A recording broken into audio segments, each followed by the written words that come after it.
Kita mulai pertemuan kali ini dengan membahas tentang pengertian dari sifat al-huruf al-arabiyah.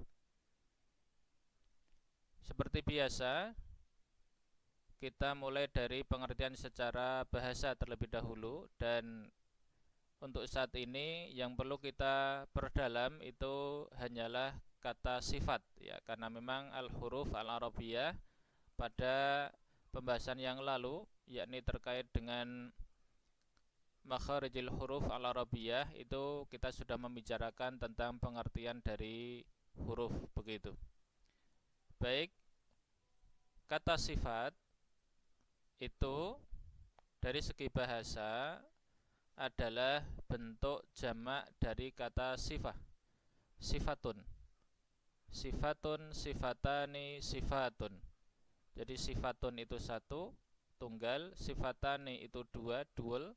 Kemudian sifatun itu lebih dari dua, alias jamak.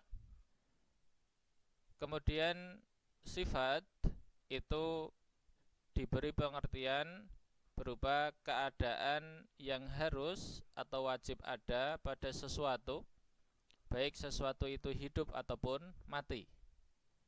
Kemudian baik keadaan yang menyertainya tadi, yang harus ada tadi, itu bersifat indrawi seperti panjang, pendek, dan seterusnya, ataukah yang bersifat maknawi seperti malu, takut, berani, dan lain sebagainya.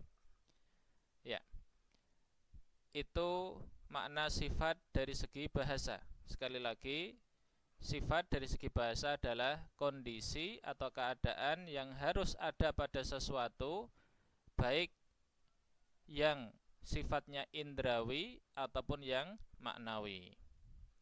Nah, di sini ada sedikit catatan yang perlu kami sampaikan, yakni penggunaan kata harus atau wajib.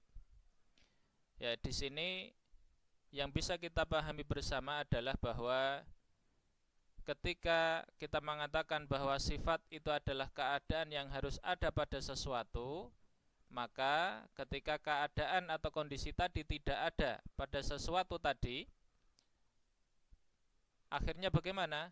Sesuatu tadi berubah menjadi sesuatu yang lain. Jadi tidak bisa dinamakan dengan nama yang sebelumnya. Ya, sebagai contoh agar lebih mudah, ya, yaitu penggunaan kata muslim.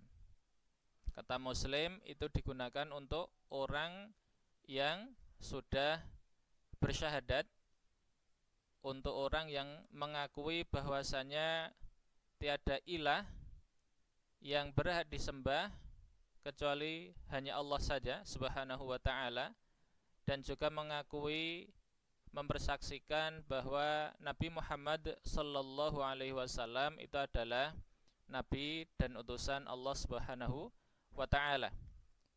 Jadi orang muslim dikatakan muslim, orang dikatakan muslim itu ketika bersyahadatain itu.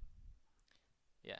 Tapi kemudian kalau di suatu hari kemudian kok ternyata orang tersebut tidak lagi mengakui bahwa Allah adalah ilah yang berhak disembah satu-satunya, dan atau tidak juga mengakui bahwa Rasulullah Muhammad sallallahu alaihi wasallam adalah nabi dan utusan Allah subhanahu wa ta'ala, maka dia dalam hal ini sudah tidak layak dan tidak bisa disebut sebagai orang muslim karena pengakuannya sudah hilang.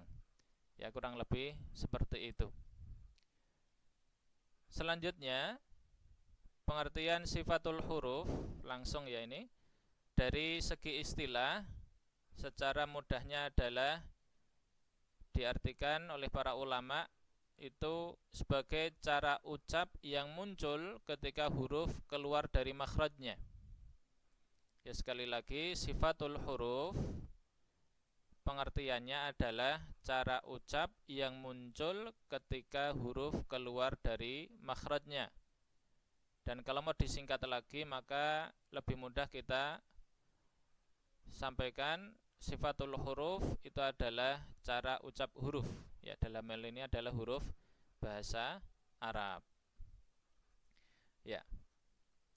Nah, sebelum kita lanjut, ini ada catatan lagi bahwa kalau pembahasan ini nanti itu kita gabungkan dengan makna makharijil huruf yang kemarin sudah kita sampaikan, yang sudah kita bahas, maka pada waktu kita membahas huruf itu dari segi makhraj atau tempat hurufnya, yang terjadi apa? Yang terjadi adalah bahwa huruf itu belum bisa dibaca. Ya. Jadi masih hanya sekedar area atau mengetahui tempat di mana huruf itu keluar. Huruf itu belum bisa dibaca begitu. Lah baru ketika kita membahas tentang sifatul huruf ini, huruf itu bisa dibaca, bisa dilafalkan. Ya. Lantas kenapa kok kadang kita ketika membahas sifatul huruf ternyata masih membahas makharijil huruf, atau sebaliknya ketika membahas tentang makharijil huruf kita ternyata masih harus memberikan contoh? Maka di situ perlu kita sampaikan bahwa kedua hal ini, yakni makharijil huruf, ya pembahasan makharijil huruf dan sifatul huruf, itu adalah dua bagian dari tajwid yang memang tidak bisa dipisahkan. Maka jangan sampai heran ketika kita membahas makharijil huruf ternyata kita tetap harus memberikan contoh pelafalan begitu. Dan itu tujuannya untuk lebih mudah dipahami. Sebaliknya ketika kita mengajar umpamanya tentang sifatil huruf, tentang cara ucap huruf, tapi ternyata kita juga masih menyinggung tentang makharijil huruf, ya, maka itu insyaallah lebih baik itu dilakukan. Kenapa? Karena memang itu sangat diperlukan. Supaya apa? Supaya penjelasannya lebih mudah dicerna oleh yang mendengarkan. Ya.